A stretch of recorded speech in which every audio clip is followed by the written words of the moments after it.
السلام علیکم ورحمۃ اللہ وبرکاتہ۔ بسم اللہ الرحمن الرحیم، الحمد للہ رب العالمین وبہ نستعین والصلاة والسلام علی رسولہ الامین نبینا محمد وعلی آلہ واصحابہ اجمعین ومن تبعهم بإحسان إلى يوم الدين وأشهد أن لا إله إلا الله وأشهد أن محمدا عبده ورسوله أما بعد، أعوذ بالله من الشيطان الرجيم، بسم الله الرحمن الرحيم۔ الله نزل أحسن الحديث كتابا متشابها مثاني تقشعر منه جلود الذين يخشون ربهم ثم تلين جلودهم وقلوبهم إلى ذكر الله ذلك هدى الله يهدي به من يشاء ومن يضلل الله فما له من هاد۔ رب اشرح لي صدري ويسر لي أمري واحلل عقدة من لساني يفقهوا قولي، سبحانك لا علم لنا إلا ما علمتنا إنك أنت العليم الحكيم، رب زدني علما۔ اللهم صل على محمد وعلى آل محمد كما صليت على إبراهيم وعلى آل إبراهيم إنك حميد مجيد، اللهم بارك على محمد وعلى آل محمد كما باركت على إبراهيم وعلى آل إبراهيم إنك حميد مجيد۔ محترم حاضرین مجلس، اسلامی بھائیوں، بزرگوں، نوجوانوں اور پردہ نشین خواتین اسلام، آج کے ہمارے اس درس کا موضوع ہے قرآن ہماری ضرورت۔ سب سے پہلے ہم قرآن کا تعارف، ایک ہلکا سا انٹروڈکشن، قرآن ہے کیا، اس بارے میں کچھ باتیں جانیں گے۔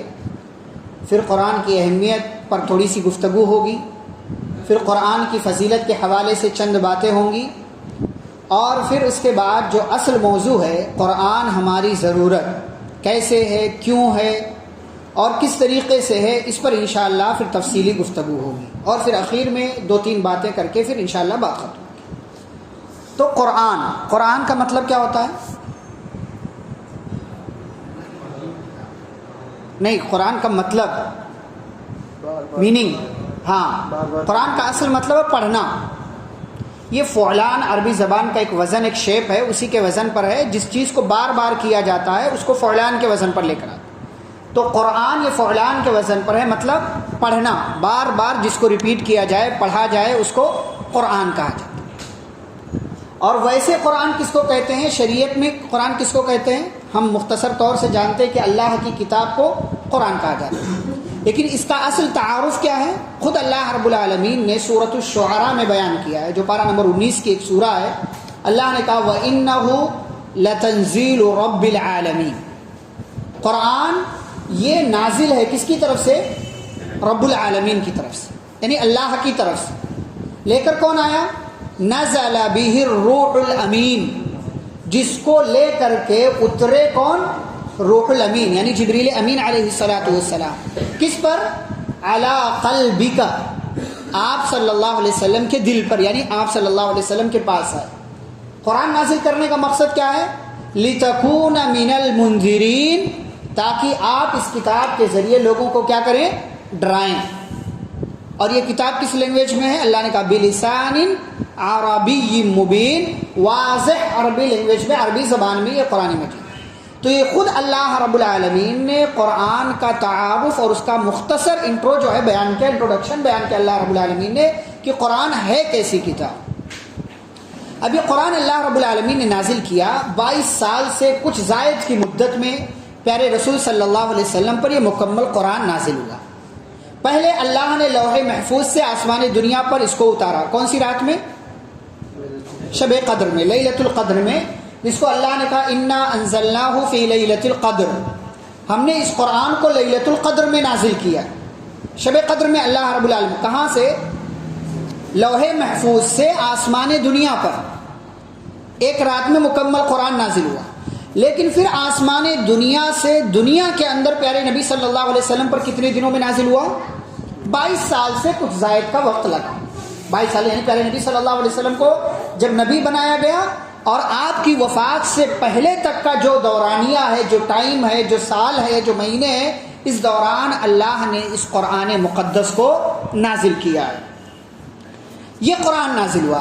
قرآن جب شروع میں نازل ہوا تو الگ الگ جگہوں پر صحابہ لکھتے تھے, کھجور کی پتیوں پر, ٹہنیوں پر, پتھروں پر, اور جو ہے ہڈیوں پر, مختصر الگ الگ جگہوں پر لکھ لیا کرتے تھے.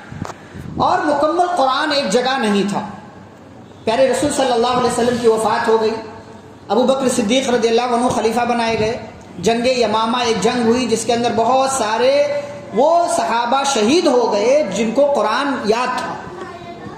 تو جب یہ منظر دیکھا حضرت عمر رضی اللہ تعالیٰ عنہ نے, تو حضرت عمر رضی اللہ عنہ نے خلیفہ سے یعنی ابو بکر صدیق رضی اللہ تعالیٰ عنہ کے سامنے یہ بات رکھی. ابو بکر صدیق رضی اللہ تعالیٰ عنہ کے سامنے یہ بات رکھی کہ اگر معاملہ ایسا ہی رہا کہ جنگوں میں جائیں گے, حفاظ صحابہ شہید ہو جائیں گے, تو قرآن کے تعلق سے خطرہ یہ ہے کہ کہیں قرآن کا علم مکمل طور سے نہ چلا جائے. تو اس لیے ابو بکر صدیق رضی اللہ عنہ کو انہوں نے مشورہ دیا کہ قرآن کو ایک جگہ جمع کر لیتے. قرآن کو ایک جگہ جمع کرنے کی کوششیں ہونے لگی. صحابہ کی ٹیم بنائی گئی اور اس ٹیم کا امیر سردار حضرت زید بن ثابت رضی اللہ عنہ کو بنایا گیا. زید بن ثابت رضی اللہ تعالیٰ عنہ جو قرآن کے حوالے سے بہت زیادہ ماہر تھے, اسی میں ابی بن کعب رضی اللہ عنہ, عبداللہ بن مسعود رضی اللہ تعالیٰ عنہ اور دیگر صحابہ تھے.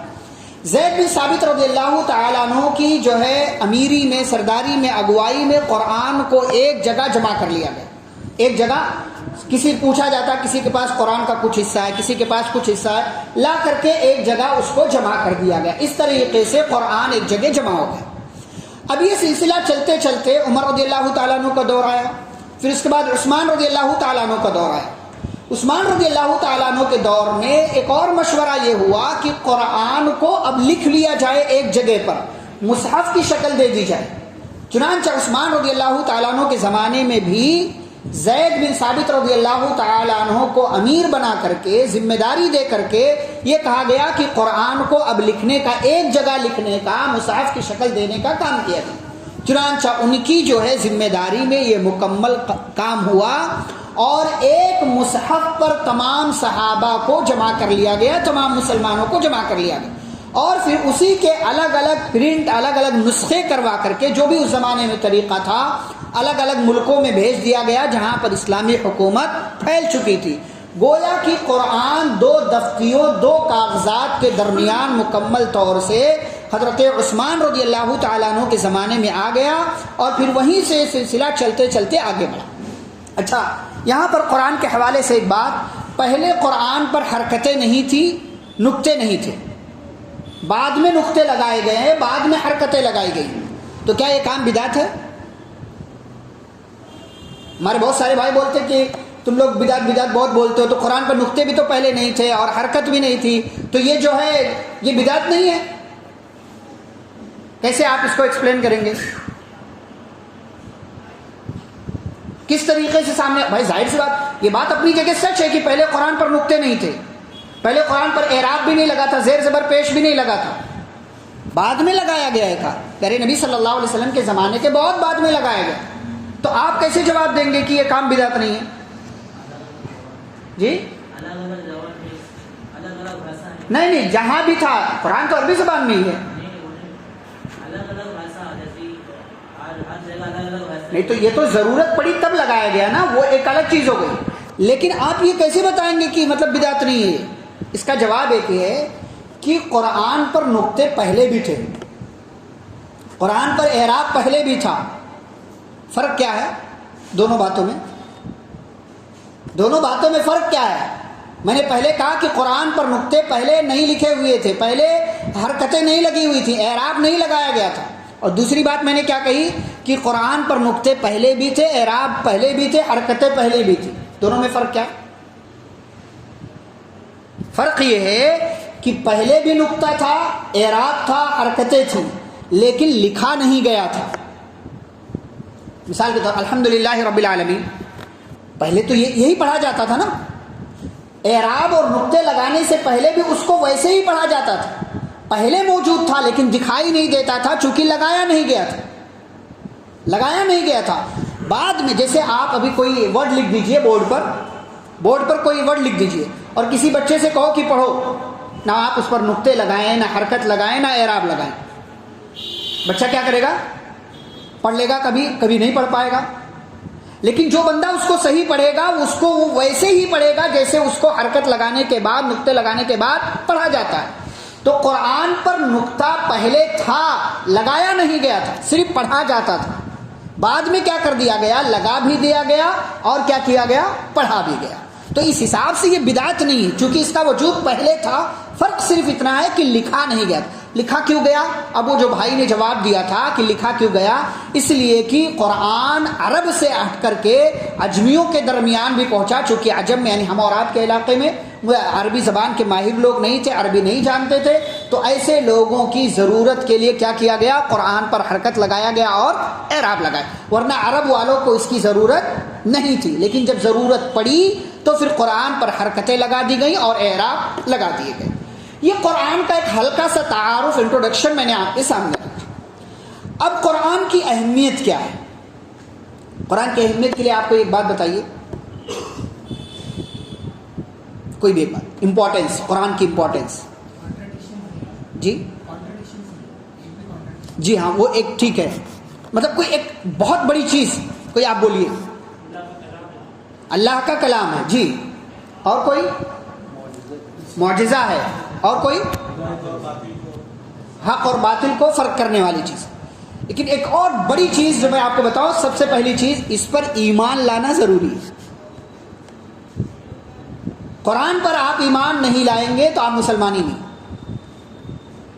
ایمان کے ارکان میں ایک رکن کیا ہے؟ وہ کتبہ، اللہ کی کتابوں پر ایمان لانا.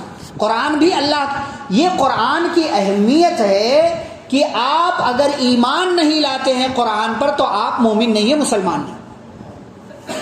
مومن نہیں ہے، مسلمان نہیں ہے. تو قرآن، یہ قرآن کی اہمیت ہے کہ آپ اس کے اوپر ایمان لائیں. ایمان لانا ضروری ہے. نمبر 2، قرآن کی اہمیت، اس کی تلاوت کرنا ضروری ہے. دنیا کی کوئی ایسی کتاب نہیں ہے جس کی تلاوت ضروری ہو، لیکن قرآن کی تلاوت کرنا، اس کو پڑھنا، یہ ضروری ہے. یہ قرآن کی اہمیت. نمبر 3، صرف پڑھنا ضروری نہیں ہے، اس کو سمجھنا بھی ضروری ہے. اس کو سمجھنا بھی ضروری ہے. نمبر 4، صرف سمجھنا کافی نہیں بلکہ عمل بھی کرنا ضروری ہے. یہ قرآن کی اہمیت ہے. نمبر، اسی میں اور اگلی اہمیت، اس میں تدبر کرنا. ایک ہے سمجھنا کہ آپ نے پڑھا، کچھ سمجھ میں آ گیا آپ کو، لیکن ایک ہے کہ سمجھنے کے بعد اس میں اور ڈیپلی، اس میں جو ہے غور و فکر کرنا، تدبر کرنا، یہ بھی ضروری ہے قرآن کے اندر. اور ایک اور چیز، اس کی باتوں کو پھیلانا ضروری ہے، لوگوں کے درمیان عام کرنا. یہ قرآن کی ایک ہی کتاب کے حوالے سے اتنی ساری چیزیں ہیں، یہ قرآن کی اہمیت کے لیے کافی ہے. اب قرآن کی فضیلت کے حوالے سے ہم بات کریں. قرآن کی فضیلت کے لیے کوئی آپ ایک آدھ بات بتائیں. جی ہاں، ایک حرف پر 10 نیکی. آپ دنیا کی کوئی بھی کتاب پڑھیں، کوئی بھی کتاب، ہو سکتا ہے کبھی آپ کو اس پر نیکی ملے گی، کبھی نہیں ملے گی، لیکن قرآن آپ جب کبھی بھی پڑھیں گے ایک حرف پر آپ کو 10 نیکی ملے. الف لام میم 30 نیکی ہو گئی. سورۃ الاخلاص آپ مکمل ایک بار پڑھ جائیں، اگر اس کے اندر 50 حروف ہیں تو 500 نیکیاں آپ کو مل گئی. 500 نیکیاں آپ کو مل گئی. 10 سیکنڈ کے اندر اندر آپ کو 500 نیکیاں مل جاتی. یہ قرآن کی فضیلت. دوسری فضیلت یہ ہے کہ اللہ نے ترقی کا وعدہ کیا ہے. جو قرآن پڑھے گا اس کو ترقی ملے گی، یہ اللہ کا وعدہ ہے. پیارے رسول صلی اللہ علیہ وسلم نے کیا فرمایا ایک حدیث کے اندر؟ ان اللہ یرفع بهذا الكتاب اقواما. اللہ رب العالمین اس کتاب کے ذریعے بہت سے لوگوں کو کیا کرتا ہے؟ بلندی عطا کرتا ہے. صحابہ کرام نے قرآن مجید کو پڑھا، عظیم ہو گئے، ترقی مل گئی، ترقی مل گئی. یہاں 64 لاکھ اسکوائر میل، 64 لاکھ اسکوائر میل ایریے پر ان کی حکومت. صحابہ کرام کس وجہ سے؟ قرآن کی برکت. اللہ نے ترقی کا وعدہ کیا. اور پیارے نبی صلی اللہ علیہ وسلم نے دنیا سے جاتے ہوئے کیا کہا تھا؟ ترکت فیکم امرین لن تضلوا بعدی ما تمسکتم بہما کتاب اللہ و سنتی. کہ میں 2 چیزیں چھوڑ کر جا رہا ہوں، میرے بعد جب تک اس کو پکڑے رہو گے گمراہ نہیں ہوگے. یعنی ترقی ملتی رہے گی، اوپر چڑھتے رہو گے، مقام بلند ہوتا رہے گا. کون سی دونوں چیزیں؟ ایک اللہ کی کتاب اور دوسرے میری سنت. یہ پیارے نبی صلی اللہ علیہ وسلم کا فرمان. یہ دوسری فضیلت. تیسری فضیلت کیا ہے؟ قرآن اپنے پڑھنے والوں کے لیے کیا کرے گا؟ شفاعت کرے گا، سفارشی بن کر آئے گا. مشہور حدیث ہے، پیارے نبی صلی اللہ علیہ وسلم نے فرمایا الصیام والقرآن یشفعان للعبد یوم القیامہ. روزہ اور قرآن بندے کے لیے قیامت کے دن شفاعت کریں گے. روزہ کہے گا اے اللہ منعتہ، میں نے اس بندے کو دن میں کھانے پینے اور دیگر اور کام کرنے سے روک دیا تھا، فشفعنی فی، لہذا اے اللہ اس بندے کے حق میں میری شفاعت کو قبول کر. قرآن کہے گا اے ربی منعتہ النوم باللیل، میں نے اس بندے کو رات میں سونے سے منع کیا تھا. یعنی یہ بندہ دن میں ہی نہیں، یہ رات کو بھی اٹھ کر کے اللہ تیری کتاب کی تلاوت کیا کرتا تھا. فشفعنی فی، لہذا آج میں اس کے حق میں سفارش کرتا ہوں، میری شفاعت کو قبول فرما. پیارے رسول صلی اللہ علیہ وسلم فرماتے فیشفعان، ان دونوں کی شفاعت کو اللہ رب العالمین قبول کر لے گا. یہ فضیلت ہے کہ آپ قرآن پڑھیں گے تو قرآن مجید آپ کے لیے اللہ کے سامنے قیامت کے دن شفاعت کرے گا اور سفارشی بن کر آئے گا. نمبر 4، حجت و برہان. یہ قرآن آپ کے لیے حجت ہے، دلیل ہے. یہ آپ کے تعلق سے گواہی دے گا اگر آپ پڑھیں گے تو، اور اگر نہیں پڑھیں گے تو آپ کے خلاف گواہی دے گا. پیارے رسول صلی اللہ علیہ وسلم نے فرمایا القرآن حجت لک او علیک. یہ قرآن یا تو تمہارے لیے دلیل ہے یا تمہارے خلاف دلیل ہے. فیصلہ تمہیں کرنا ہے کہ تم کیا کر رہے ہو. قرآن کو اپنے لیے دلیل بناؤ گے یا اپنے خلاف دلیل بناؤ گے، یہ فیصلہ جو ہے تمہیں کرنا ہے. چاہو تو اپنے لیے دلیل بنا لو، اپنے لیے حجت بنا لو، یا چاہو تو اپنے خلاف حجت بنا لو. ایک اور فضیلت قرآن مجید، بہت ساری فضیلتیں ہیں لیکن چونکہ اصل موضوع ہمارا نہیں ہے، اصل موضوع ہمارا کچھ اور ہے، اس لیے ہم سرسری گزر رہے ہیں. ایک اور فضیلت ہے کہ قرآن مجید مکمل شفا اور رحمت ہے. اللہ نے کہا وَنُنَزِّلُ مِنَ الْقُرْآنِ مَا هُوَ شِفَاءٌ وَرَحْمَةٌ لِّلْمُؤْمِنِينَ، کہ قرآن میں ہم نے جو کچھ نازل کیا ہے یہ کیا ہے؟ علاج، شفا اور رحمت کا ذریعہ. لیکن کس کے لیے؟ للمؤمنین، جو اس پر ایمان رکھتا ہے، ایمان والوں کے لیے. اور جو اس کو نہ مانے تو اس کا کیا ہے؟ وَلَا يَزِيدُ الظَّالِمِينَ إِلَّا خَسَارًا، اس کا گھاٹا ہوگا، خسارہ ہوگا اور اس کا نقصان ہوگا. یہ 5 فضیلتیں میں نے آپ کے سمجھنے کے لیے بیان کی تھی. اب آئیے اصل موضوع میں ہم چلتے ہیں. قرآن ہماری ضرورت، قرآن ہماری ضرورت ہے. ہمیں یہ بات سب سے پہلے ماننا چاہیے، ہمیں یہ بات سب سے پہلے ماننا چاہیے. لیکن سوال یہ ہے کہ قرآن ہمارے لیے ضرورت کہاں کہاں ہے، کیسے کیسے ہے اور کس طریقے سے؟ جواب اس کا یہ ہے ایک جملے میں کہ قرآن ہماری زندگی کے ہر موڑ اور ہر گوشے اور ہر فیلڈ کے لیے ضروری ہے. ہماری ضرورت، کھانے پانی اور کھانا پینا، ان سب سے زیادہ ضروری چیز ہمارے لیے قرآن مجید، اس کی تعلیمات، اس کی باتیں ہیں. اس لیے کہ قرآن مجید اللہ نے ہمارے لیے نازل کی. ہمارے لیے اللہ نے کہا یا ایھا الناس قد جاءتکم موعظۃ من ربکم، اے لوگو تمہارے پاس تمہارے رب کی جانب سے کیا آ چکی ہے؟ نصیحت آ چکی، موعظت. اس سے نصیحت حاصل. ہم سب کے لیے اللہ نے اس قرآن کو نازل کیا، ہمارے لیے اللہ نے نازل کیا. کیوں؟ تاکہ ہم اس کتاب کو اپنی ضرورت بنا کر کے، جیسے اور دیگر چیزوں میں ہم ضرورت بناتے ہیں اور اس ضرورت کو پورا کرنے کی کوشش کرتے ہیں، ایسے قرآن کو بھی ہم اپنی ضرورت سمجھیں تاکہ ہماری زندگی کے آنے والے ہر لمحے میں اور ہر چیز میں یہ قرآن ہمارے لیے ضرورت کا سامان بن کر کے ہماری چیزوں کو پورا کرنے کا ذریعہ اور سبب بنے. آئیے دیکھتے ہیں کہ قرآن ہماری ضرورت کیسے یا کس لیے. نمبر 1، اللہ کا تعارف حاصل کرنے کے لیے قرآن ہماری ضرورت کیوں ہے؟ نمبر 1، اللہ کا تعارف حاصل کرنے کے لیے، تاکہ ہم اپنے رب کو پہچانیں، تاکہ ہم اپنے رب کو پہچانیں. اور قرآن مجید کے آپ صورتیں، آیتیں، پارے اٹھا کر کے دیکھیں، ہر آیت میں یا ہر دوسری آیت میں اللہ کا کوئی نہ کوئی نام ہے، اللہ کا کوئی نہ کوئی نام ہے. اور امام ابن قیم رحمہ اللہ نے لکھا ہے کہ من عرف باسماء اللہ وصفاتہ احبہ لا محالۃ. آج ہم نا جو ہمارا سماج خرافات میں، بدعات میں، شرک میں اور دیگر غلاظتوں میں ڈوب جاتا ہے نا، کس وجہ سے؟ کیونکہ لوگوں نے اللہ کو نہیں پہچانا. اور پہچانا کیوں نہیں؟ اس لیے کہ قرآن نہیں پڑھا. تو قرآن ہماری ضرورت ہے کس لیے؟ تاکہ ہم اپنے رب کا، اپنے اللہ کا، اپنے مالک کا، اپنے پیدا کرنے والے کا تعارف حاصل کر سکیں، اسے پہچان سکیں. دنیا میں جو بھی خرافات اور جو ہے بدعقیدگی جنم لیتی ہے وہ صرف اس لیے کہ لوگوں نے اللہ کو نہیں پہچانا. اسی لیے قرآن میں اللہ نے جگہ جگہ کہا ما قدر اللہ حق قدری، اللہ کی جیسی قدر اور عزت کرنی چاہیے ویسے لوگوں نے نہیں کی ہے. کیوں؟ اس لیے کہ اللہ کو جاننے کی کوشش ہی نہیں کی ہم نے. امام ابن قیم رحمہ اللہ کہتے ہیں جو بندہ بھی اللہ کو پہچان لے اس کے نام اور اس کی صفات کے ساتھ احبہ لا محالہ، تو اللہ سے محبت کیے بغیر اس کے پاس کوئی آپشن نہیں رہے. ہم نے اللہ کو نہیں پہچانا، اس لیے صحیح معنوں میں ہم اللہ سے محبت بھی نہیں کر پاتے. اللہ نے کیا کہا؟ والذین آمنوا اشد حبا للہ، جو لوگ ایمان والے ہیں وہ سب سے زیادہ شدید محبت کسی سے کرتے ہیں تو اللہ سے کرتے ہیں. ہماری محبتیں دیکھ لو، ہماری محبتیں دنیاوی فائدے کے لیے ہم اللہ کی محبت کو ٹھوکر مار دیتے ہیں. دنیا کا ذرا سا فائدہ ہو، یہاں کا ذرا سا فائدہ ہو، اللہ نے کیا کہا وہ نہیں دیکھتے ہیں. کیوں؟ اس لیے کہ ہم نے اللہ کو نہیں پہچانا. اللہ نے سورۃ الحج میں کیا کہا؟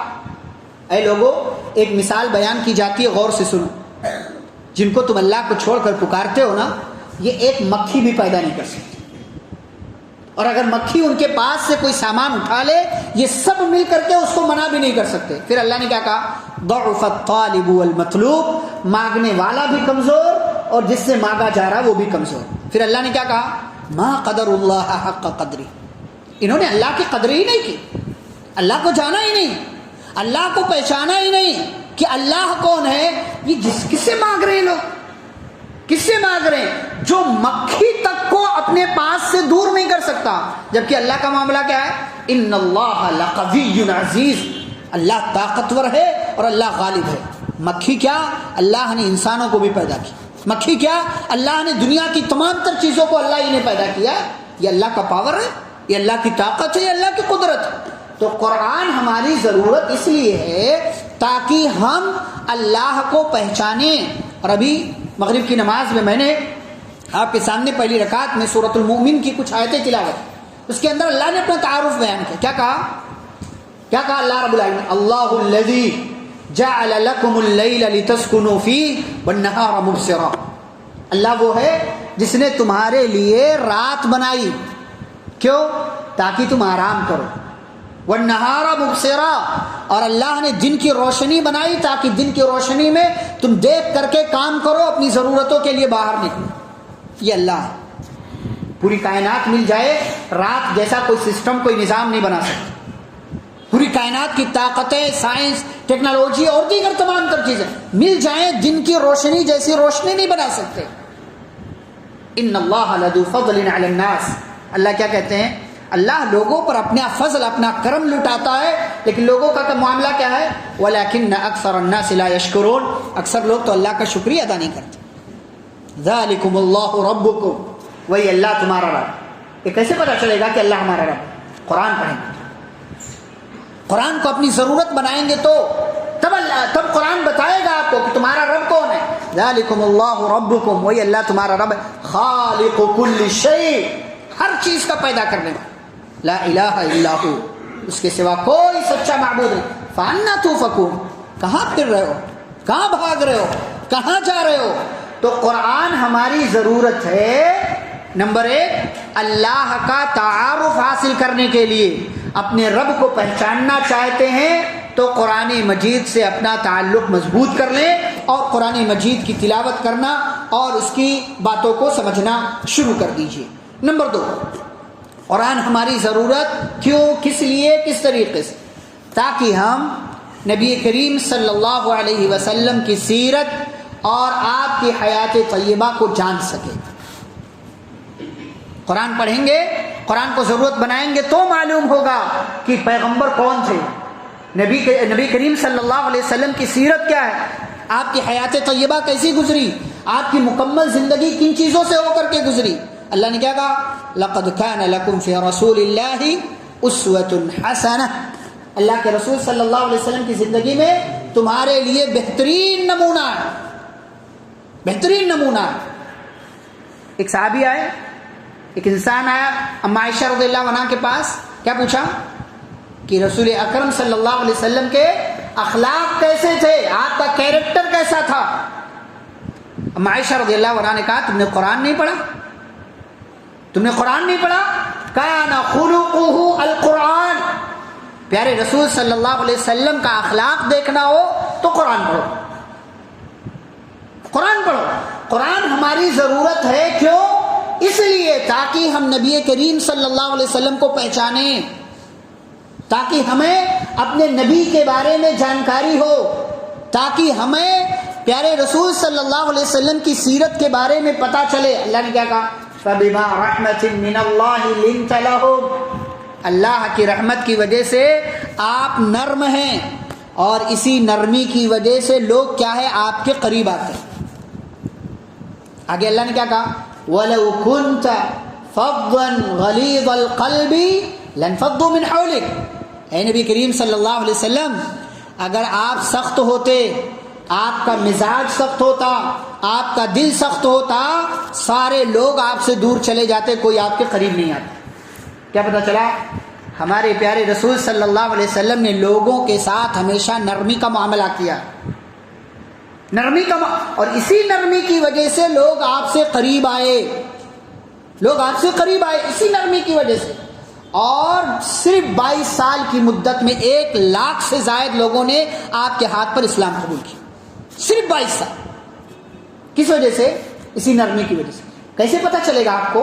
آپ قرآن پڑھیں گے تو پتہ چلے گا, آپ قرآن پڑھیں گے تو آپ کو معلوم ہوگا. وما ارسلناک الا رحمۃ للعالمین, اے نبی ہم نے آپ کو پوری دنیا والوں کے لیے رحمت بنا کر کے بھیجا, اور آپ نے اپنی رحمتیں لٹائی. فاعف عنہم, اللہ نے کہا اگر ان سے کوئی غلطی ہو جائے آپ ان کو معاف کر دو.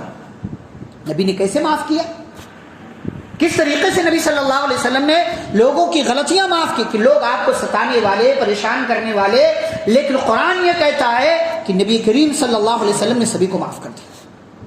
قرآن ہماری ضرورت ہے, کیوں؟ تاکہ ہم اپنے نبی صلی اللہ علیہ وسلم کے بارے میں معلومات حاصل کریں اور یہ پتہ کریں کہ ہمارے نبی صلی اللہ علیہ وسلم نے زندگی کیسے گزاری ہے. نمبر 3, قرآن ہماری ضرورت ہے کس لیے؟ عبادتوں کے لیے, عبادتوں کے لیے. قرآن میں سب سے پہلا حکم اللہ نے کون سا دیا؟ سب سے پہلا حکم نہیں, وہ تو وحی کے اعتبار سے عبادت, عبادت سب سے پہلا حکم. سورہ فاتحہ ختم ہوئی, سورۃ البقرہ شروع ہوئی, اللہ نے مومنوں کی صفات ذکر کیا, منافقوں کافروں کی صفات, پھر منافقوں کی صفات, اور پھر دوسرا رکوع جہاں ختم ہوتا ہے تیسرا رکوع شروع ہوتا ہے. کیا آیت ہے؟ یا ایھا الناس اعبدوا ربکم, اے لوگوں اپنے رب کی عبادت کرو, اے لوگوں اپنے رب کی عبادت کرو. قرآن پڑھیں گے تو یہ معلوم ہوگا کہ ہماری زندگی کا مقصد کیا ہے, اللہ کی عبادت. وما خلقت الجن والانس الا لیعبدون, میں نے جناتوں کو, انسانوں کو صرف اپنی عبادت کے لیے پیدا کیا. یہ کون بتا رہا ہے؟ قرآن. اس لیے قرآن ہماری ضرورت ہے, اس لیے قرآن ہماری ضرورت ہے. اور قرآن کیا کہتا ہے کہ نیکی کا, عبادت کا, خیر کا جو بھی کام کرو کس کے لیے کرو؟ اللہ, اللہ کے لیے کرو. اللہ کے علاوہ کسی اور کے لیے تمہیں کام نہیں, اور اسی بنیاد پر تمہیں نجات ملنے والی. یہودیوں کے تعلق سے اللہ نے کہا وَقَالُوا لَن يَدْخُلَ الْجَنَّةَ إِلَّا مَنْ كَانَ هُودًا أَوْ نَصَارَىٰ. یہودی اور عیسائی اپنے اپنے میں کہتے تھے, دعویٰ کرتے تھے. یہودی کہتے تھے جنت میں صرف یہودی جائیں گے, عیسائی کہتے تھے نہیں جنت میں صرف عیسائی جائیں گے. اللہ نے کیا کہا؟ قرآن کیا کہتا ہے؟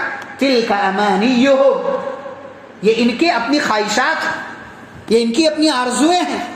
قُلْ هَاتُوا بُرْهَانَكُمْ إِن كُنتُمْ صَادِقِينَ, آپ کہہ دو کہ دلیل لاؤ اگر اپنے دعوے میں سچے ہو. پھر اللہ نے کیا کہا؟ قرآن کیا کہتا ہے؟ قرآن سے ہمیں پتہ چلے گا کہ جنت میں کون جائے گا. بلا من اسلم وجهه للہ وهو محسن. جس بندے نے اپنے آپ کو اللہ کے حوالے کر دیا ہو احسان کے ساتھ، بھلائی کے ساتھ، اچھائی کے ساتھ، اس بندے کو اللہ کی بنائی ہوئی جنت ملے گی. قرآن ہماری ضرورت ہے، ہم سمجھیں گے تب، ہم سمجھیں گے تب.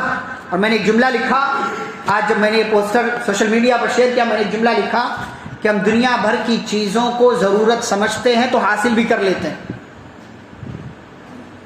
قرآن کو ہم ضرورت نہیں سمجھتے اسی لیے حاصل بھی نہیں کر پاتے. ہم نے ہر چیز کو، جس چیز کو بھی، جو بھی ہماری زندگی کی ضرورت بنی، کیا کیا ہم نے اس کو حاصل کر لیا. لیکن قرآن بہت مشکل ہے، سورہ بہت مشکل ہے. میں نے کئی جگہوں پر یہ جملہ کہا اور کہتا رہتا، اور واقعی یہ سچائی ہے کہ مسجد میں، مکتب میں، مدرسے میں جا کر کے ہمارا بچہ جو 10 12 15 سورتیں آخر سے یاد کر لیتا ہے، 60 سال کی عمر تک وہیں رہتا ہے.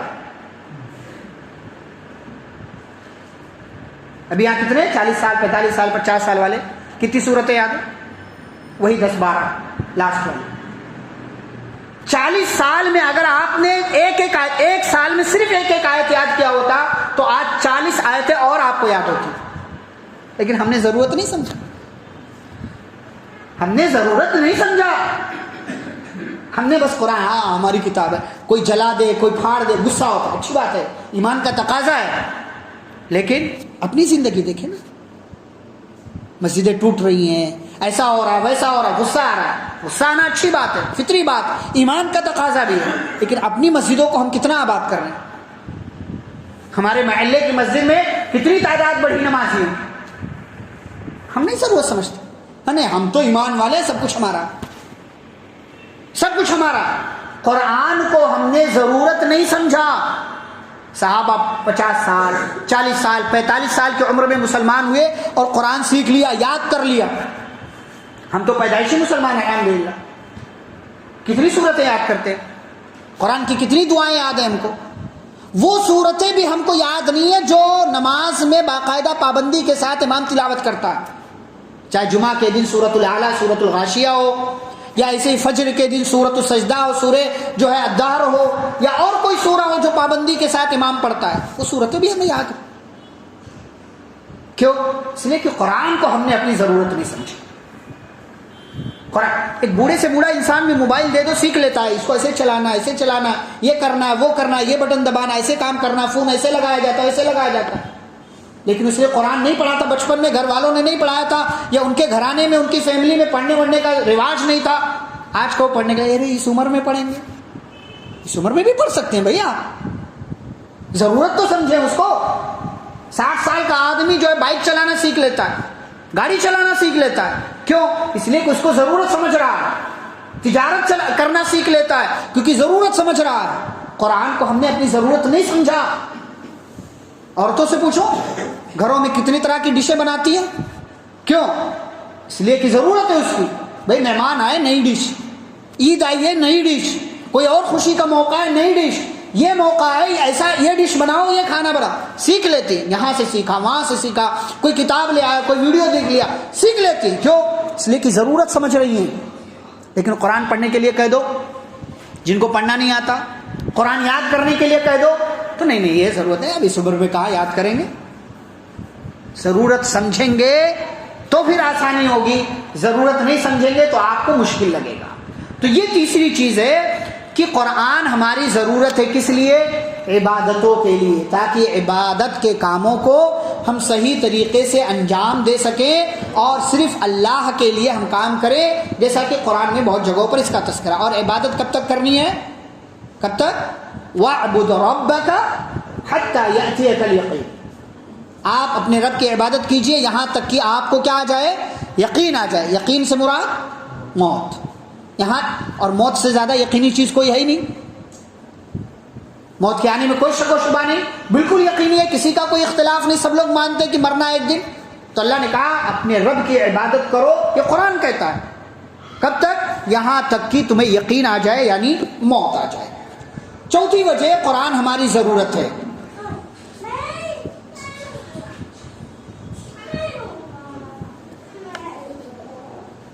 چوتھی وجہ قرآن ہماری ضرورت کیوں؟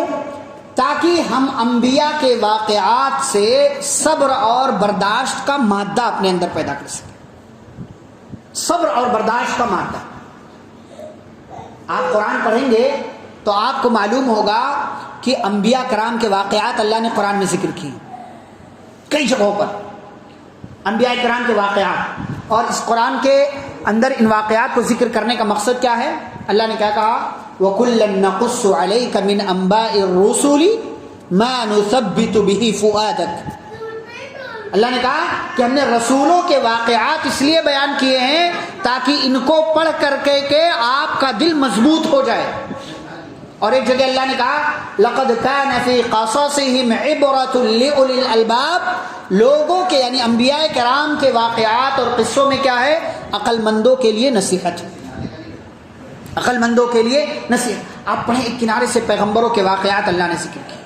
موسیٰ علیہ السلام کا واقعہ, فرعون مار رہا.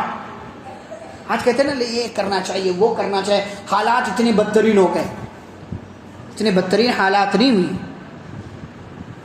اتنے بدترین حالات نہیں. فرعون ظالم ہے, بچوں کو مار رہا, قتل کر رہا, پیدا ہوتے ساتھ ہی ختم.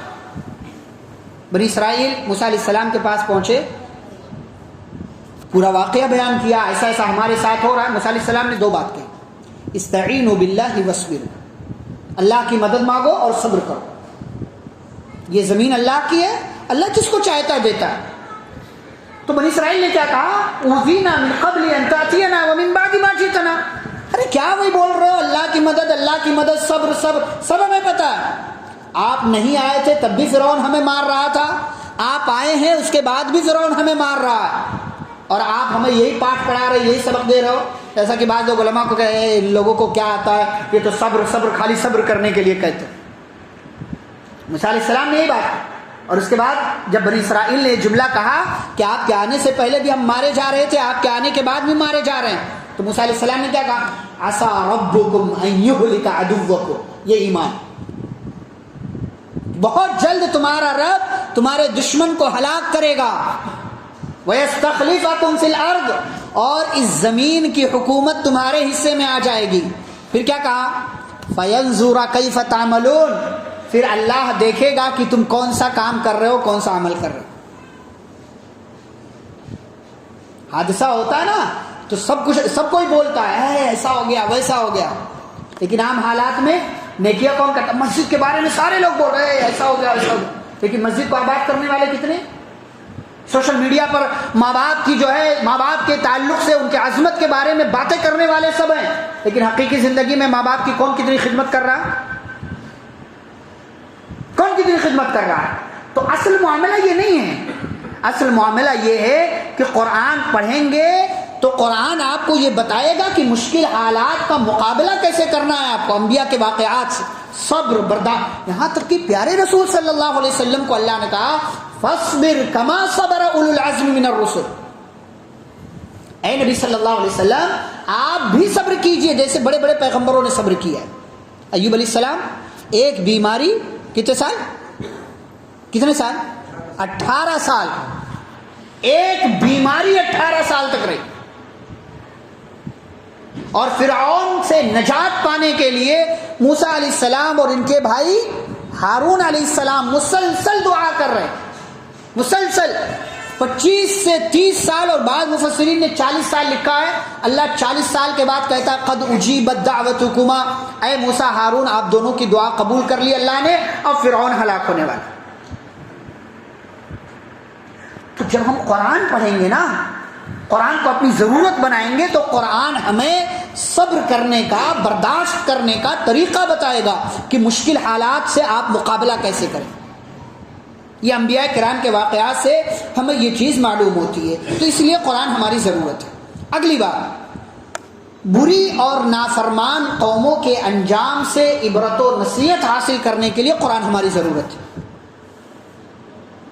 بھائی ہم ایسا نہیں ہے کہ ہم سے گناہ نہیں ہوتا, لیکن اس گناہ کا انجام کیا ہوگا یہ قرآن بتاتا ہے, یہ قرآن بتاتا ہے. فرعون فرعون کا تذکرہ اللہ رب العالمین نے کیا موسیٰ علیہ السلام کے واقعے کے ساتھ. تو فرعون کا تذکرہ جب اللہ نے اس کو ڈبویا اور ڈبونے کے بعد اللہ کیا کہتا ہے؟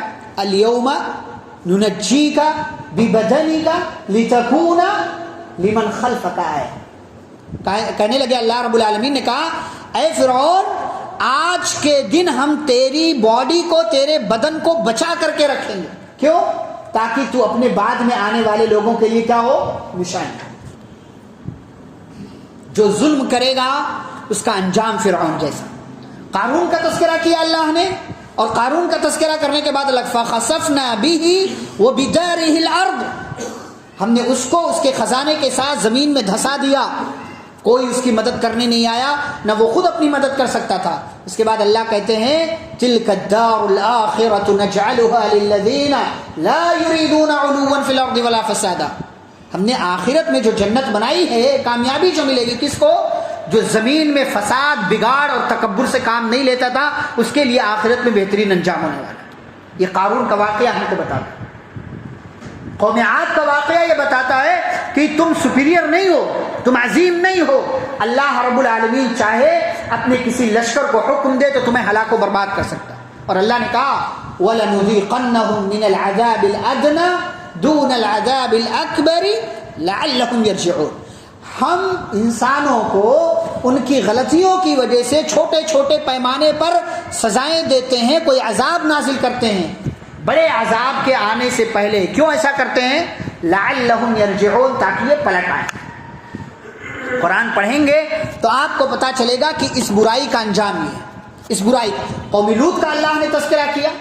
قوم لوط کا عورتوں کو چھوڑ کر کے مردوں سے اپنی خواہش کو پوری کرتے تھے.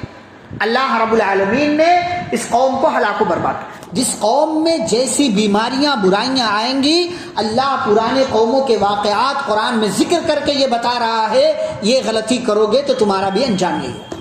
اس لیے قرآن ہماری ضرورت ہے تاکہ ہم یہ سمجھیں کہ جیسے پرانے زمانے میں قوموں نے یہ غلطیاں کی اللہ نے ان کے اوپر عذاب نازل کیا. اگر ہم غلطی کریں گے تو ممکن ہے اللہ رب العالمین ہمارے اوپر بھی عذاب نازل کر دے. اگلی بات اس میں یہ ہے گھریلو معاملات کے لیے ہم قرآن کو اپنی ضرورت بنائیں. قرآن ہماری ضرورت ہے. کیوں؟ تاکہ ہم اپنے گھر کے معاملات کو ٹھیک کر سکیں. اللہ نے گھر کے حوالے سے کتنی تفصیلات قرآن میں ذکر کی ہیں. آپ کے لیے محرم کون ہے, محرم کون نہیں ہے, آپ کے لیے کن عورتوں سے شادی کرنا حرام ہے, آپ کے گھر کے معاملات کیسے ہونے چاہیے, گھر میں کس کی انٹری ہونی چاہیے کس کی نہیں ہونی چاہیے, شادی نکاح طلاق خلا عدت, ان سب چیزوں سے متعلق اللہ نے پوری تفصیل قرآن میں ذکر کر دی. جب آپ پڑھیں گے آپ دیکھیں آج ہمارے یہاں ایک مثال میں دے رہا ہوں. ہمارے یہاں کیا ہوتا ہے کسی بندے کو اپنی بیوی سے کوئی مسئلہ ہو گیا تو فٹافٹ فوراً جو ہے غصے میں آتا ہے طلاق دے دیتا ہے. جبکہ اللہ کا کیا کہنا ہے, اس نے اگر قرآن پڑھا ہوتا تو قرآن اس کو بتاتا کہ طلاق ایسے نہیں دیا جاتا بلکہ طلاق سے دینے سے پہلے کے بھی کچھ کام ہوتے ہیں. کیا کہا اللہ نے کہ اگر تم میں سے کسی کو اپنی بیوی سے کوئی مسئلہ ہے, عورت نافرمان ہو رہی ہے تو کیا کرو, نمبر 1 فعظوہن, سب سے پہلے اس کو نصیحت کرو. نصیحت کرنے سے سمجھ جاتی ہے تو ٹھیک, ورنہ وہجروہن فی المضاجع, اس کا بستر الگ کر دو. اس سے بھی سمجھ گئی تو ٹھیک, وضربوہن, ورنہ ہلکی مار مارو جس سے اس کو سبق مل سکے. اگر اس سے بھی ٹھیک نہیں ہوتی ہے تو دونوں فیملی کا ایک ایک بندہ آئے بیٹھے اور معاملات کو حل کرنے کی کوشش کرے. اگر یہاں بات بن جاتی ہے تو ٹھیک, ورنہ اب جا کر کے ایک مرد اپنی بیوی کو طلاق دی. ہم نے قرآن نہیں پڑھا, قرآن کو اپنی ضرورت نہیں بنایا, اس لیے پل بھر میں غصے میں آ کر کے ایک بنی بنائی فیملی, ایک اچھا خاصا گھرانہ تھوڑی ہی دیر میں جدا جدا منتشر اور الگ الگ ہو جاتا ہے. بچے اپنی جگہ پریشان, بچوں کی ماں اپنی جگہ پریشان, اور بعد میں یہ انسان جس نے طلاق دیا یہ بھی پچھتا رہا ہوتا, یہ بھی افسوس کر رہا ہوتا. تو قرآن کو ہم نے اپنی ضرورت نہیں بنایا, اس لیے ہماری زندگی میں پریشانیاں ہیں, اس لیے تکلیفیں. قرآن کو اپنی ضرورت بنائیں گے تو گھریلو معاملات کے لیے بہت سی تعلیمات آپ کو ملیں گی جو اللہ نے قرآن مجید کے اندر بیان کیا ہے. ایک اور چیز اس میں کہ قرآن ہماری ضرورت کیوں؟ اس لیے تاکہ ہم اپنی زندگی کے اندر جو مال کما رہے ہیں، جو کام کر رہے ہیں، اس میں ہم حلال اور حرام کا فرق پیدا کر سکیں۔ یہ چیز حلال ہے، اس کو لینا ہے، یہ چیز حرام ہے، اس کو چھوڑ دینا ہے۔ قرآن بتاتا ہے یہ، اور قرآن یہ بھی بتاتا ہے کہ اپنی طرف سے آپ کسی بھی چیز کو حلال اور حرام نہیں کر سکتے اپنی طرف سے۔ کیوں؟ اس لیے کہ حلال اور حرام کرنے کا جو پاور ہے وہ صرف اللہ کے پاس۔ یہ پاور نبی صلی اللہ علیہ وسلم کو بھی نہیں تھا۔ ایک مرتبہ آپ صلی اللہ علیہ وسلم نے ایک انسیڈنٹ اور ایک جو ہے حادثے کی وجہ سے اپنے اوپر شہد کو حرام کر لیا۔ اللہ نے آسمان سے قرآن کی آیت نازل کر کے پیارے رسول صلی اللہ علیہ وسلم کو ڈانٹا، یا ایھا النبی لم تحرم ما احل اللہ لک، اے نبی آپ اس چیز کو حرام کرنے والے ہوتے کون ہیں جس کو اللہ نے آپ کے لیے حلال کیا؟ آپ کون ہوتے؟ لیکن آج ہمارے یہاں دیکھیں، کوئی بندہ کوئی اپنے لیے سود کے یہ راستے کو حلال سمجھ رہا ہے، ہیوی ڈپوزٹ پہ لوگ کاروبار کر رہے ہیں اور کہتے نہیں حلال ہے، ایسا ہوتا ہے ویسا ہوتا ہے، علماء کو جو ہے سبق پڑھا رہے ہوتے، سود کے لیے کھانے کے لیے الگ الگ راستے لوگوں نے اختیار کر رکھے۔ قرآن نہیں پڑھیں گے تو یہ حالت ہو، قرآن پڑھیں گے پتہ چلے گا یہ حلال ہے یہ حرام ہے، اس کو لینا ہے اس سے رک جانا ہے۔ ہیلے تلاش کرتے لوگ، سگریٹ بیڑی تمباکو کھاتے ہیں پیتے ہیں اور جو ہے دھواں اڑاتے ہیں اور کہتے نہیں مکروہ ہے۔ مکروہ کیا ہوتا ہے؟ چیزیں صرف دو ہیں، وَيُحِلُّ لَهُمُ الطَّيِّبَاتِ وَيُحَرِّمُ عَلَيْهِمُ الْخَبَائِثَ۔ نبی صلی اللہ علیہ وسلم اچھی چیزوں کو حلال کرنے کے لیے آئے تھے، خبیث چیزوں کو حرام کرنے کے لیے آئے تھے۔ اب سگریٹ بیڑی تمباکو یہ خبیث ہے کہ اچھی چیز ہے؟ خبیث ہے، تو جب خبیث ہے تو حرام ہے۔ ہمارے ہاں لوگ اینگل تلاش کرتے، کہیں سے تو مل جائے تاکہ ہمارے لیے پینے کے لیے دلیل مل جائے۔ فلانے عالم ہے جو مکروہ کہتے ہیں، وہ پیتا ہے اس لیے مکروہ کہتا ہے، وہ اپنے لیے راستہ تلاش اس نے کر لیا۔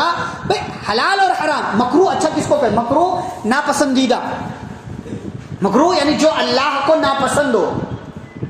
اللہ کو ناپسند ہے لیکن تمہاری اتنی جرأت کہ تم اس کو اپنے لیے پسند کر رہے ہو، یہی بات کافی ہے۔ مکروہ کی تعریف تو یہ ہے کہ جس کے کرنے پر گناہ نہ ملے اور نہ کرنے پر ثواب ملے۔ کر لیا آپ نے تو گناہ نہیں ملے گا، لیکن نہیں کیا تو ثواب ملے گا۔ اس اینگل سے بھی دیکھو نا کہ چلو مان لیا مکروہ ہے، تو آپ نے اگر اس کو چھوڑ دیا تو ثواب ملے گا۔ اور مکروہ کا مطلب ناپسندیدہ، جو چیز اللہ کو پسند نہیں ہے، بندہ بیڑی سگریٹ اور تمباکو کھا کر کے پی کر کے اس کو اپنے لیے پسند کر رہا۔ قرآن نہ پڑھنے کا نتیجہ یہ، قرآن نہ پڑھنے کا نتیجہ ہے۔ اور قرآن ہماری ضرورت ہے، کیوں؟ اس لیے تاکہ ہم حلال اور حرام میں فرق پیدا کر سکیں۔ کمائیں تو دیکھ لیں کہ یہ حلال ہے کہ حرام ہے، کوئی چیز لے تو دیکھ لیں کہ حلال ہے کہ حرام ہے، کوئی چیز کھائیں پیئیں تو دیکھ لیں کہ حلال اور حرام، یا حلال ہے یا حرام ہے۔ پیمانہ کیا ہے؟ قرآن سے ہمیں پتہ چلے گا۔ قرآن میں نہیں ملتا تو قرآن کی تفسیر جو ہے حدیث کے ذریعے آپ کو یہ بات معلوم ہو جائے گی۔ ایک اہم چیز، قرآن ہماری ضرورت کیوں ہے؟ اس لیے کہ تاکہ ہم اپنے بیماروں کا علاج کر سکیں، تاکہ ہم اپنے بیماروں کا علاج کر سکیں۔ ہمارے ہاں دیکھیں، لوگ گھر میں کوئی بیمار ہو گیا تو کیا کرتے ہیں؟ یہ بہت افسوس ہوتا ہے، کیا کرتے ہیں؟ دوا لیتے ہیں، اچھی بات ہے، دوا لیجیے، لیکن ساتھ ساتھ امام صاحب کو ایک اعلان پہنچتا ہے، ہمارے گھر میں فلاں بیمار ہے، دعا کرنے کے لیے کہہ دیجیے۔ ٹھیک ہے، آپ دعا کے لیے کہہ رہے ہیں، اچھی بات ہے، لیکن آپ اپنے گھر میں پوچھ لو کہ گھر کے اگر 5 ممبر ہیں تو 5 میں سے کتنے لوگوں نے دعا کیا؟ کتنے لوگوں نے سورہ فاتحہ پڑھ کر کے اس بیمار پر دم کیا ہے؟ کتنے لوگوں نے معوذتین قل اعوذ برب الفلق قل اعوذ برب الناس پڑھ کر کے اس بیمار پر دم کیا ہے؟ کتنے لوگوں نے آیت الکرسی پڑھ کر کے دم کیا ہے؟ اللہ کیا کہتے ہیں؟ میں نے شروع میں آیت پڑھی آپ کو، وَنُنَزِّلُ مِنَ الْقُرْآنِ مَا هُوَ الشِّفَاء۔ یہ مکمل قرآن کیا ہے؟ ڈاکٹر ہے، ڈاکٹر ہے۔ ہمارے دوسرے بھائی لوگ جہاں قرآن نہیں پڑھنا چاہیے وہاں بھی قرآن پڑھتے، قرآن خوانی کے نام پر، اور ہمارے ہاں جہاں پڑھ کر کے بیماروں کا علاج کرنا چاہیے وہاں بھی نہیں کرتے۔ ہمارے بھائی کو قرآن، ان کو بلاؤ، بچوں کو بلاؤ، مدرسے سے اٹھاؤ، کوئی بیمار ہے جو ہے ان کے پاس چل کر کے قرآن پڑھیں گے اجتماعی طریقے سے۔ بھائی کوئی بیمار ہے، اس کے لیے دم کے لیے علاج کے لیے رقیہ کے لیے آپ قرآن میں کہیں سے بھی اٹھا کر کے پڑھو، کہیں سے بھی، انشاءاللہ آپ کا بیمار ٹھیک ہوگا. لیکن آپ خاص کر لیں کسی سورہ کو اپنی طرف سے تو یہ جائز نہیں. ہاں شریعت نے جس کو خاص کیا ہے وہ ٹھیک ہے، جیسے سورۃ الفاتحہ، سورۃ الفاتحہ خاص کیا ہے. سورہ فاتحہ کا ایک نام ہی رقیہ ہے، ایک نام ہی اس کا شفا ہے. تو سورہ فاتحہ پڑھ کر کے اپنے بیماروں کا دم کیجیے.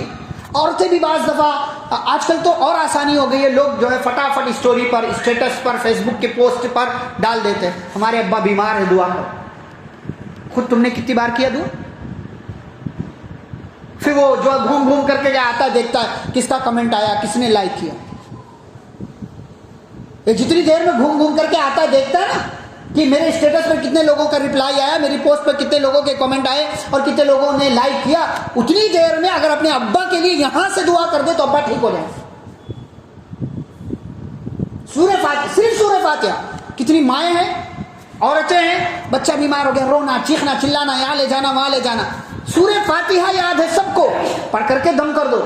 یہاں سے نکلنا چاہیے ایمان، یقین. صحابی نے کیا کیا تھا؟ وہ گاؤں کے مکھیا کو، پردھان کو کیا کیا تھا؟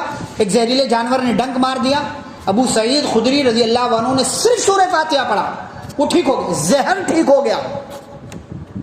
زہر، آپ بخار کی بات کرتے ہیں، آپ پیٹ درد اور جو ہے بدن درد، سر درد کی بات کرتے ہیں، زہر کا اثر ختم ہو گیا سورہ فاتحہ پڑھنے کی وجہ سے. ہم نہیں سمجھتے اس کی اہمیت. کیوں؟ اس لیے کہ قرآن کو ہم نے اپنی ضرورت بنایا ہی نہیں. قرآن کو ہم نے اپنی ضرورت نہیں بنایا. قرآن ہماری ضرورت ہے. کیوں؟ اس لیے تاکہ ہمارے گھر میں کوئی بیمار ہو جائے تو اس کا علاج کر سکے ہم. یا ایھا الناس قد جاءتکم موعظۃ من ربکم وشفاء لما فی الصدور. یہ قرآن دلوں کی بیماریوں کے لیے شفا، روحانی ڈاکٹر ہے. اپنے گھروں میں بیمار ہو جانے والوں کا. ہمارے یہاں دیکھیں سماج میں سورہ یاسین کی کتنی فضیلتیں لوگوں نے بیان کر رکھی. کوئی بیمار ہے سورہ یاسین پڑھو، کوئی بیمار ہو جائے سورہ رحمان پڑھو، جبکہ سورہ یاسین کی کوئی ایک فضیلت بھی ثابت نہیں، کوئی ایک فضیلت بھی ثابت نہیں، نہ سورہ رحمان کی، نہ سورہ یاسین کی. سورہ بقرہ کی ثابت ہے، لوگ پڑھتے ہی نہیں. نبی نے فرمایا صلی اللہ علیہ وسلم لا تجعلوا بیوتکم مقابر، اپنے گھروں کو قبرستان نہ بناؤ. ان الشیطان یفر من البیت الذی تقرأ فیہ سورۃ البقرہ، جس گھر میں سورہ بقرہ پڑھی جاتی ہے اس گھر سے شیطان بھاگ جاتا ہے.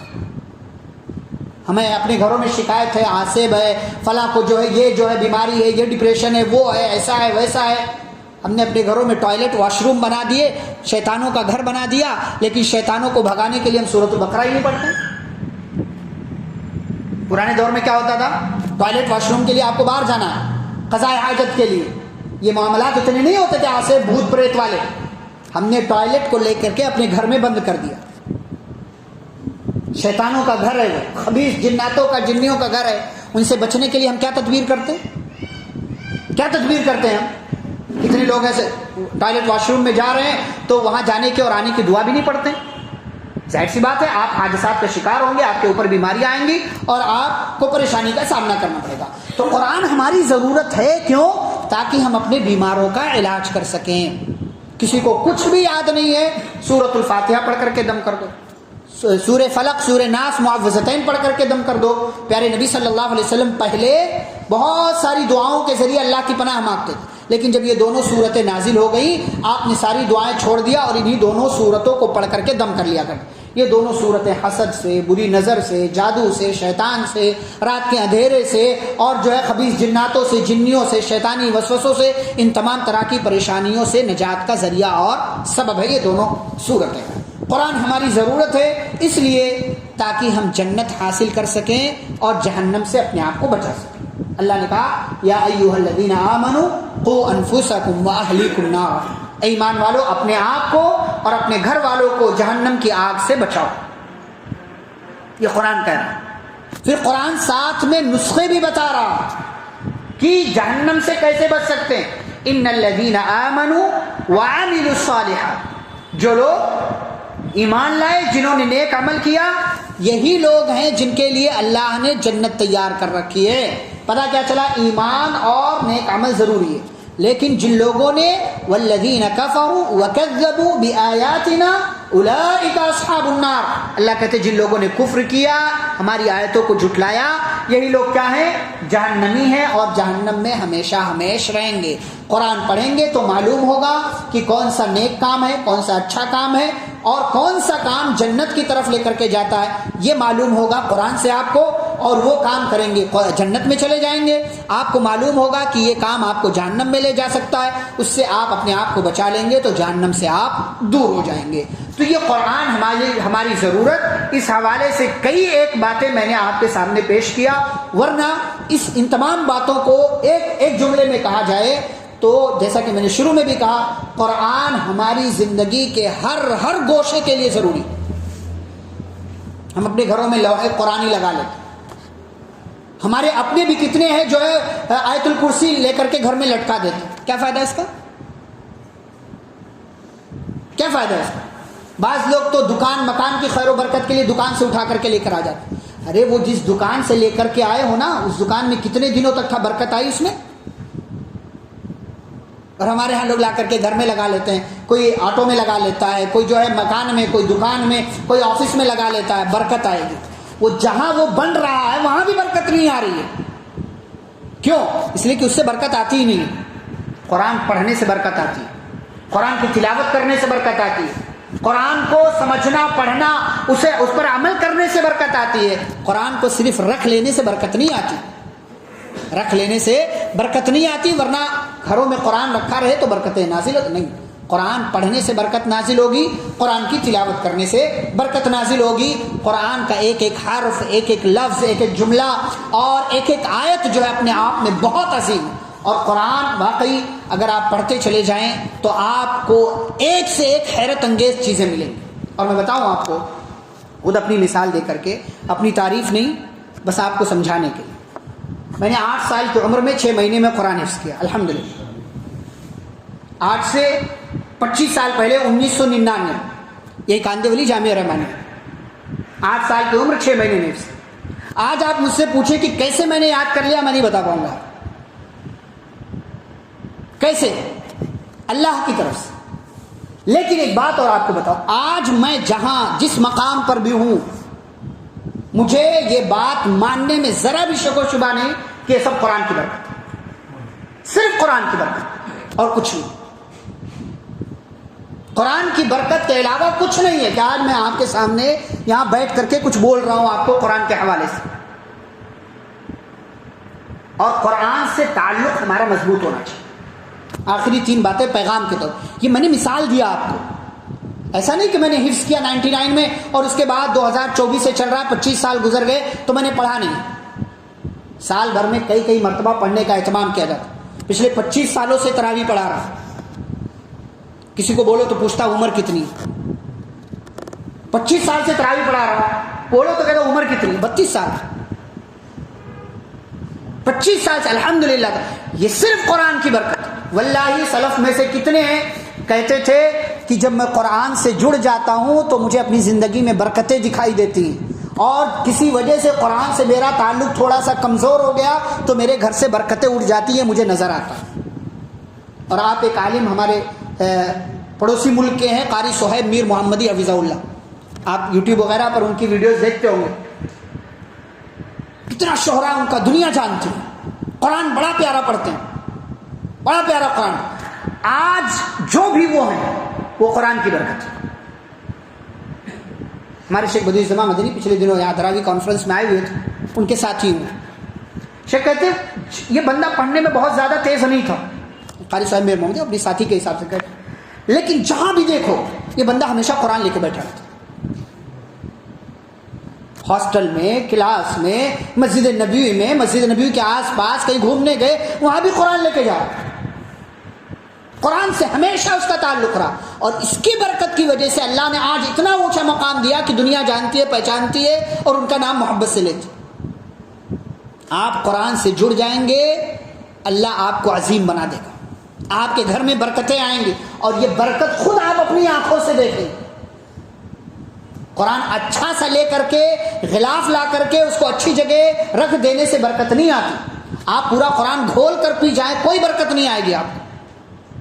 3 پیغام نمبر 1، روزانہ قرآن کی تلاوت کیجیے۔ آج کل تو آسانی ہے، لیکن جب آسانی زیادہ ہوتی ہے نا تو پھر مسائل بھی اتنے ہی زیادہ ہوتے ہیں۔ ہر ہاتھ میں موبائل ہے اور ہر موبائل میں قرآن ہے، کتنی آسانی ہے۔ آپ کو نہیں بھی یاد ہے، آپ نے کھولا، پڑھنا شروع کر دی، آسانی ہے۔ روزانہ قرآن کی تلاوت کریں، چاہے آپ ایک رکوع، ایک صفحہ، ایک پیج ہی کیوں نہ پڑھیں، لیکن روزانہ پڑھیں۔ یہ اپنی روٹین میں اس کو شامل کریں، کھانے پینے سے زیادہ اس کو ضروری سمجھیں۔ صبح، شام، رات، جب کبھی بھی آپ کو موقع مل جائے آپ قرآن کی تلاوت کریں، اور روزانہ کی بنیاد پر کریں، روزانہ کی بنیاد پر کریں۔ یہ اپنے آپ سے آپ وعدہ کریں، اس کا فائدہ اور اس کی برکت آپ کو نظر آئے گی۔ دوسرا پیغام یہ کہ مشکل وقت میں قرآن کے ذریعے آسانی کا سوال کیجیے اللہ رب العالمین سے۔ یہ قرآن آپ کی زندگی میں آنے والی مشکلات کو دور کرنے والی کتاب ہے۔ مشکل وقت میں بطور خاص قرآن مجید سے کے ذریعے اللہ سے آسانی کا سوال کیجیے۔ اور پیغام نمبر 3، زندگی کے ہر موڑ پر قرآن سے اپنا رابطہ مضبوط رکھیے۔ ایسا نہ ہو کہ رمضان آ رہا ہے تو پڑھ لیں گے اور اس کے بعد چھٹی لے لیں گے، نہیں ہونا چاہیے۔ ہمارے یہاں بعض گھروں میں سمجھتے ہیں میری بچی تو پڑھ رہی ہے نا، بیوی نے پڑھ لیا ہو گیا گھر کی طرف سے، بیوی نے اپنے لیے پڑھا، آپ کے لیے نہیں۔ بیوی نے پڑھا ثواب آپ کو ملے گا، بچی نے پڑھا، بیوی نے پڑھا ثواب آپ کو نہیں ملے گا، بچی نے پڑھا ثواب آپ کو نہیں ملے گا، آپ پڑھیں گے تو آپ کو ثواب ملے گا۔ تو اس لیے زندگی کے ہر موڑ پر قرآن سے اپنا رابطہ مضبوط کیجئے۔ صحابہ کرام نے قرآن کو پڑھا اور جو ہے ترقی کر لیا اور مضبوط تھا ان کا تعلق، تو اسی حساب سے وہ عظیم ہو گئے۔ ورنہ یاد رکھیے، قرآن کو چھوڑ دیں گے، قرآن نہیں پڑھیں گے، قرآن کی تلاوت نہیں کریں گے، تو ہمارے اپنے پیغمبر، ہمارے اپنے نبی، ہمارے اپنے رسول صلی اللہ علیہ وسلم قیامت کے دن ہمارے خلاف اللہ کے سامنے شکایت کریں گے اور کہیں گے یا ربی ان قوم اتخذوا هذا القرآن مہجورا، اے میرے رب میری قوم نے قرآن کو چھوڑ دیا تھا۔ نبی صلی اللہ علیہ وسلم شکایت کریں گے اللہ کے سامنے ہمارے خلاف، اگر ہم نے قرآن مجید کی تلاوت نہیں کی۔ اب فیصلہ آپ کو کرنا ہے کہ آپ یہ چاہتے ہیں کہ آپ کے خلاف نبی سے شکایت کریں، یا آپ یہ چاہتے ہیں کہ یہ قرآن آپ کے لیے سفارشی اور شفاعت کرنے والا بن کر کے آئے۔ یہ اس موضوع کے حوالے سے چند باتیں تھیں جو میں نے آپ کے سامنے رکھنے کی کوشش کی۔ اللہ رب العزت سے دعا ہے اللہ ہم سبھی کو قرآن پڑھنے، قرآن کی تلاوت کرنے، اس کو سمجھنے، اس پر عمل کرنے کی توفیق عطا فرمائے۔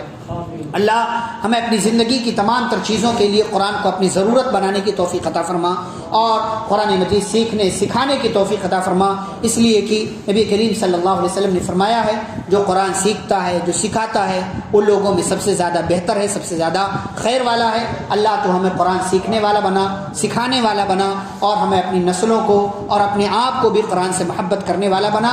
اللہ قرآن مجید کو ہمارے دلوں کا نور بنا دے، ہمارے غموں کے لیے، ہمارے غموں اور پریشانیوں کے ختم ہونے کا ذریعہ اور سبب بنا دے، ہمارے مشکلات کی آسانی کا ذریعہ اور سبب بنا، جب تک اللہ دنیا میں زندہ رکھے، اسلام اور ایمان پر زندہ رکھے، خاتمہ اور خاتمہ بالخیر ہو۔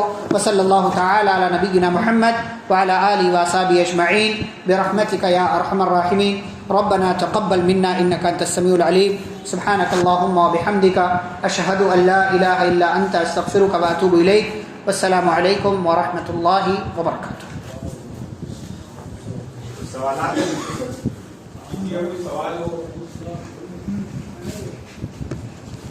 جزاک اللہ خیر و جزا اللہ تعالیٰ ہمارے شیخ کی جزائے خیر فرمائے۔ قرآن کی عظمت اور قرآن کی محبت اور قرآن کے تعلق سے فضل ایک شعر میں پوری بات کہتی گئی کہ وہ معزز کے زمانے میں مسلمان ہو، وہ معزز کے زمانے میں مسلمان ہو کر اور ہم خوار ہوئے تاریخ قرآن ہوئے۔ اللہ تعالیٰ ہمارا رب قرآن سے کر دے۔ اور جن بھائیوں کا کوئی سوال ہو موضوع سے ریلیٹڈ تو وہ اپنے سوال کر سکتے ہیں۔ قرآن کے تعلق بہت سارے سوالات ان کے ذہنوں میں سوال ہو تو شیخ سے سوال کر سکتے ہیں، انشاءاللہ آپ کو قرآن مجید کے حکم میں جواب دیں گے۔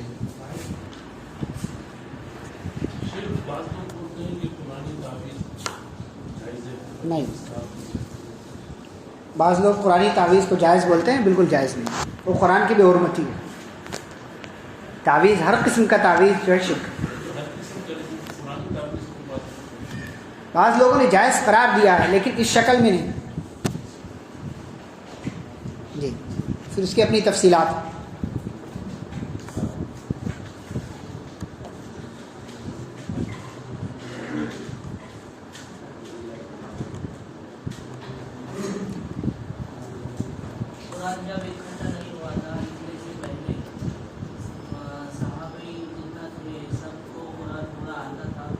نہیں, کچھ صحابہ ایسے تھے جن کو مکمل قرآن نہیں آتا, سب کو نہیں آتا.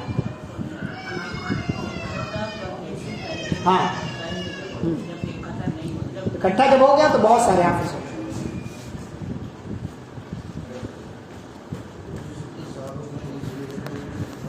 ہاں, اس وقت جتنا نازل ہوا تھا نا, وہ 3 ہجری کی بات ہے, 4 ہجری کی. جی ہاں جی, تو لے کر کے یاد کیا نا. کچھ صحابہ ایسے تھے جن کے پاس سب تھا. ہاں, جیسے زید بن ثابت ہیں, عبداللہ بن مسعود ہیں, ابی بن کعب ہیں, تو ان کے پاس تھا اور باقاعدہ یہ لوگ قرآن کے قاری مانے گئے. جو کچھ ان کے لوگوں کے پاس رہتا تھا ان کے پاس سے بھی لے لیتے تھے. اسی لیے جب کمیٹی بنائی گئی تو ان صحابہ کو اس میں رکھا گیا.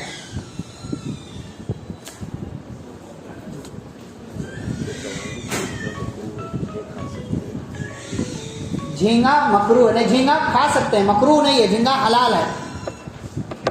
وہ جس کو نہیں کھانا آتا اس نے مکروہ کہہ دیا.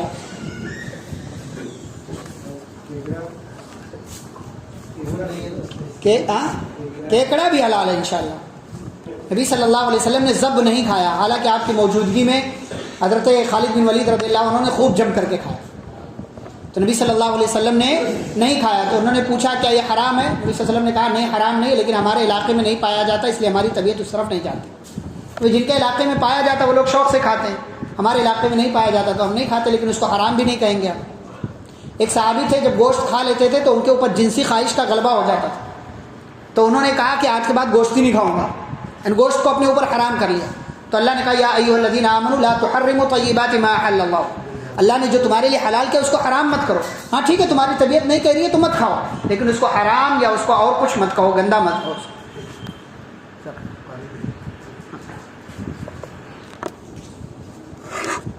تو جھینگا حلال ہے, مکروہ نہیں ہے.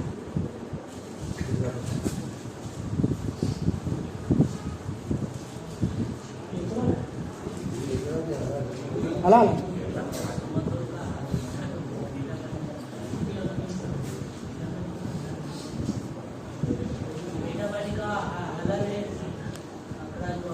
کہیں کا بھی ہو, میٹھے کا ہو, کچڑے کا ہو, کہیں کا بھی وہ حلال ہے.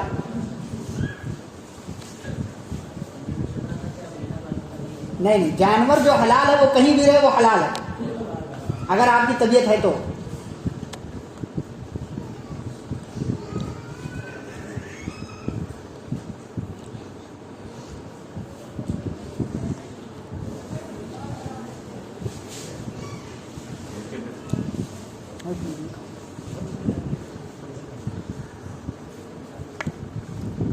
ٹھیک ہے, ٹھیک.